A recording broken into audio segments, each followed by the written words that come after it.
Mumbai cricket असोसिएशनकडनं Wankhede stadium इथल्या स्टँडला शरद पवार, क्रिकेटपटू रोहित शर्मा आणि क्रिकेटपटू अजित वाडेकर यांची नावे देण्यात आली आहेत।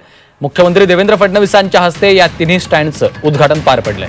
तर एमसीएच्या लाऊंजला माजी अध्यक्ष दिवंगत अमोल काळे यांचं नाव देण्यात आलेलं आहे। या कार्यक्रमाला शरद पवार यांच्यासह अनेक दिग्गज नेते उपस्थित होते, तर रोहित शर्मा यांच्यासह अनेक खेळाडू देखील उपस्थित होते। यावेळी मुख्यमंत्र्यांनी शरद पवारांनी क्रिकेटसाठी केलेल्या कामगिरीचं कौतुक केलंय, तर रोहित शर्मा अजून दीर्घकाळ क्रिकेट खेळणार असल्याचा विश्वासही मुख्यमंत्री देवेंद्र फडणवीस यांनी व्यक्त केलेला आहे।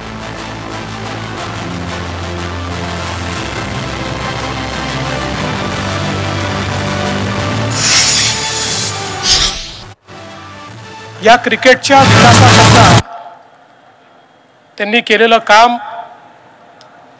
आयसीसीचे अध्यक्ष म्हणून, बीसीसीआयचे अध्यक्ष म्हणून, एमसीएचे अध्यक्ष म्हणून निश्चितच आज